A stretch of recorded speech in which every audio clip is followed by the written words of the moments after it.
Tapi kalau Sumatera Barat juga tertarik, bisa saja nanti kita hitung, mungkin kontainernya berangkatnya barangkali dari Teluk Bayi.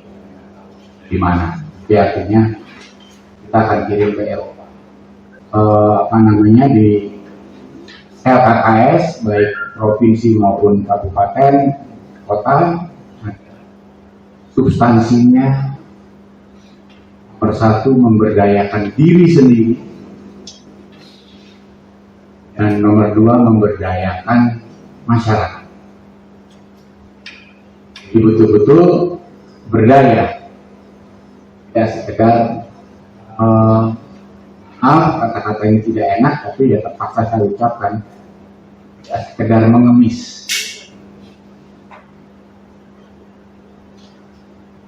Dan itulah yang sebenarnya ingin saya sampaikan kepada seluruh saudara-saudara saya yang berada di Indonesia ini.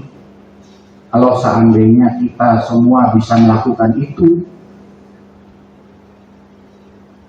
tidak perlu sampai Indonesia 100 tahun, yaitu 2045, tapi barangkali 20-30 pun kita sudah bisa menjadi negara yang mengalahkan kesejahteraannya, mengalahkan.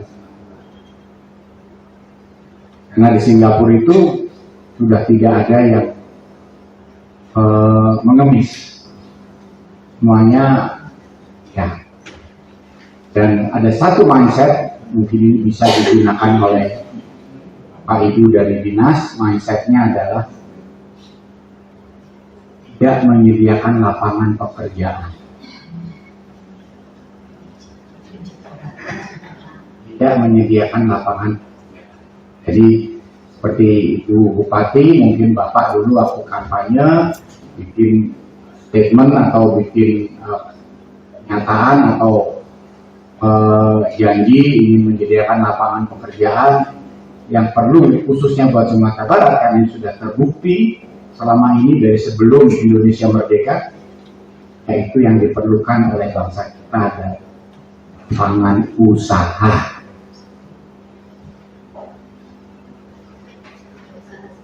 Ya, beda ya. Kalau lapangan pekerjaan kita tamat sekolah, ya ngelamar. Tapi kalau lapangan usaha kita tamat sekolah, kita membuka lapangan kerja. Bahkan kalau saya yakin di antara Bapak Ibu ada yang sudah beberapa kali melakukan perjalanan umroh ke Saudi Arabia, jalan dari tempat penginapan ke masjid, baik di Madinah maupun di Mekah, Bapak Ibu pasti akan melewati yang namanya warung, kios, toko, restoran, mall, bahkan sekarang ya, hotel, dan sebagainya.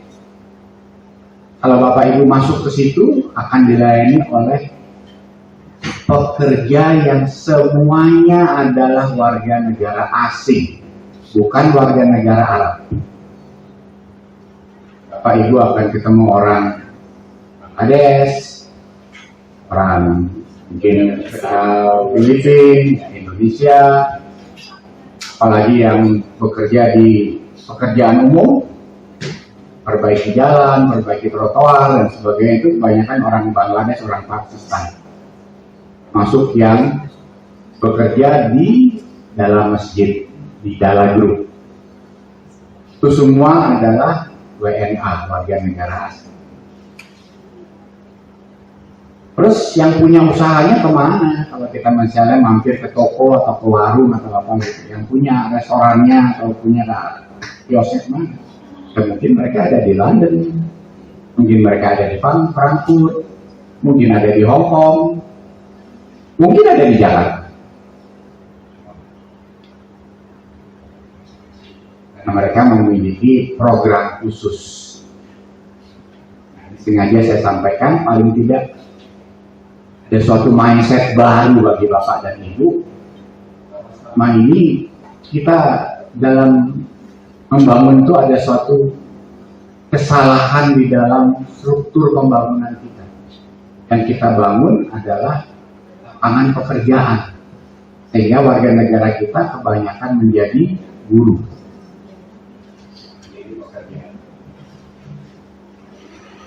Padahal Sumatera Barat sudah memberi contoh kan, kebanyakan orang Sumatera Barat itu menjadi saudagar, ya kan? Nah, apalagi wanitanya tak boleh kerja di restoran.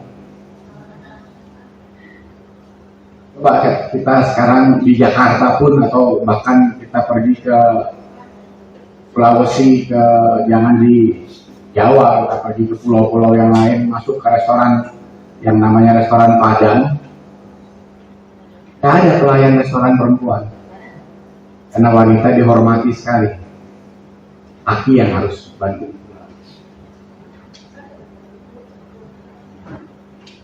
Itu sudah suatu, menurut saya suatu pattern yang sangat baik yang bisa kita tularkan sebenarnya. Generasi muda jangan sampai kemudian tercemar dengan budaya-budaya asing, misalnya gender, anti gender, perempuan sama laki sama gitu ya. Padahal justru apa yang dicontohkan oleh Sumatera Barat itu menurut saya sangat baik. Itulah yang bisa saya sampaikan.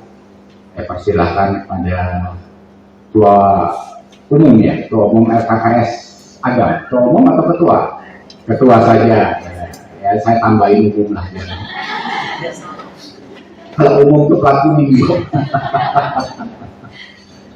Saya persilahkan Ibu.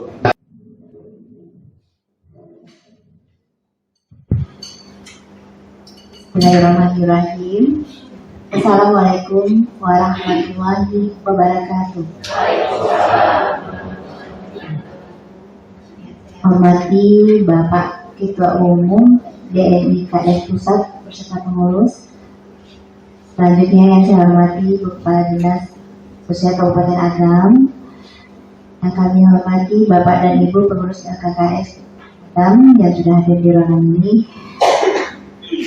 Pertama, mari kita mengucapkan puji dan syukur kehadirat Allah SWT, karena dengan rahmat dan karunia-Nya kita bisa berkumpul di sini di ruangan DNIKS Pusat.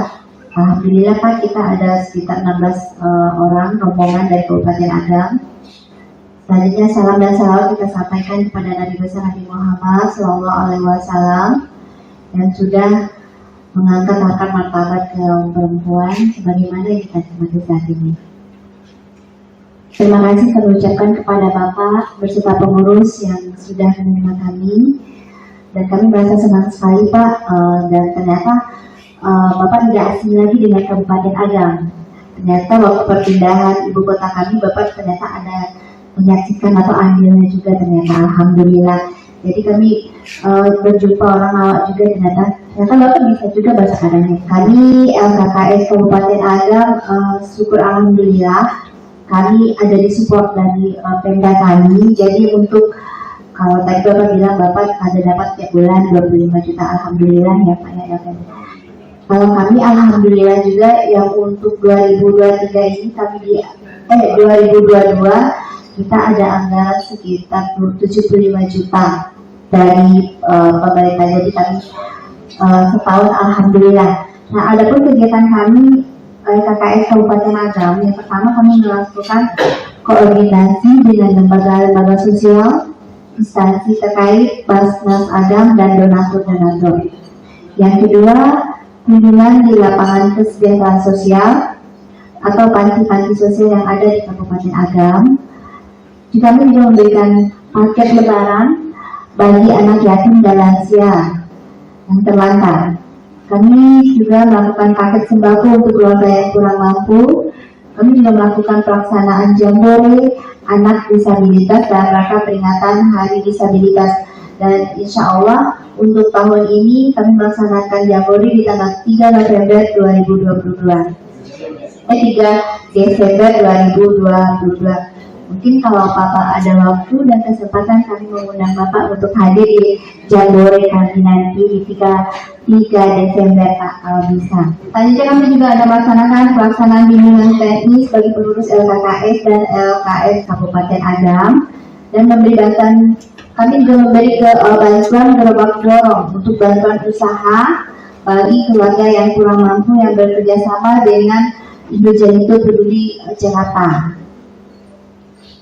Selanjutnya juga kami memberikan bantuan peralatan sekolah bagi anak panti disabilitas yang bekerja sama dengan Basnas Kabupaten Agam. Kami juga melakukan rehab rumah layak huni bagi keluarga yang kurang mampu dan memberi bantuan untuk korban bencana. Selanjutnya kami juga melakukan kunjungan kerja di lapangan di lembaga-lembaga sosial di luar daerah seperti DNIKS pusat saat ini. Juga melakukan pembinaan dan monitoring di lembaga sosial atau panti-panti asuhan. Jadi dengan kami hadirnya di sini, mungkin kami juga minta nanti mungkin beberapa nasihat atau bimbingan dari Bapak sebagai pusat LKKS, dan juga melalui kesempatan ini kami juga melakukan bersilaturahmi dengan Bapak dan jajaran, sehingga kami ingin menjadikan LKKS khususnya di Kabupaten Agam menjadi lebih baik lagi, dan kami masih bisa bermanfaat untuk masyarakat yang ada di Kabupaten Agam. Itu Pak, terima kasih atas perhatian, dan terima kasih sekali atas dengan sangat terbuka dengan jajaran kami semua diterima di sini. Mungkin itu saja.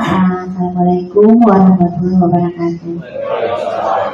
Saya ingin memperkenalkan yang baru datang terakhir ini adalah Pak Edi Soprediansah, Insinyur dan Master of Business Administration, juga dari Amerika. Seperti saya, beliau adalah Sekretaris Jenderal DNIKS.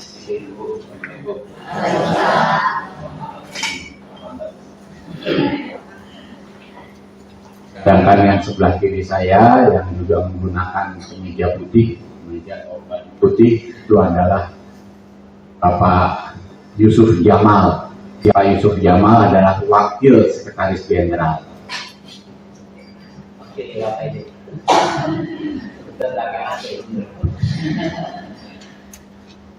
Sedangkan di deretan Pak Edi yang pojok pakai batik merah itu adalah Pak Sentok. Beliau adalah Wakil Sekjen. Lalu dan sebelah Mbak Indah ini ada Mbak Endang. Ini Mbak Endang ini sudah sangat lama di DNIKS, bahkan beliau sudah menjadi staf keuangan di DNIKS sebelum Pak Mustanil Arifin menjadi ketua umum. Sama sekali ya. Jadi saya sering tanya-tanya ke Mbak Endang ini. Apa yang dia lakukan di G20 itu adalah memamerkan sapu dari batang pohon sorghum. Nanti ya nggak usah nasi lah Bu, risol. Kan ada tepungnya. Ya, semua yang bisa jadi tepung itu karbohidrat jelas. Nah saya makan. Sebelum itu saya mau tanya, LKKS Agam punya kantor kan? Milik siapa? Pemda. Oh sama, kalau gitu sama dengan DNIKS. Ini gedung miliknya Kementerian Sosial. Itu agak menyulitkan. Tapi banyak LKKS dan BK3S yang memiliki gedung dengan akte kepemilikan atas nama LKKS atau BK3S. itu bisa menjadi sarana untuk cari uang, supaya ada penghasilan. Kebetulan saya tadi dengan staf saya di mobil juga kita diskusikan itu. Jadi yang memberatkan DNIKS itu kalau seandainya begini, tadi diperlukan saya membuka warung di sini, padahal itu dibutuhkan untuk contoh. Kalau seperti misalnya ada rombongan dari Agam sebagai showroom, ini loh, kita bisa menggerakkan beberapa pengusaha kecil kaki lima begitu, mereka mempunyai tempat yang lebih layak dan mereka bisa berusaha dengan lebih tenang tanpa berurusan dengan Satpol PP. Tapi pertanyaannya, nanti penghasilannya kemana? Ini adalah gedung milik negara atas nama Kementerian Sosial. Berarti semua penerimaan harus masuk kas negara sebagai penerimaan bukan pajak. Tapi itu tidak menutup kemungkinan kalau di daerah. Bisa saja mungkin Pak Bupati masih ya tutup mata. Misalnya karena LKKS Agam, kegiatan sosial sebagaimana yang Ibu sampaikan tadi, itu misalnya membuka klinik hemodialisis. Apa itu? Cuci darah. Biayanya dari mana?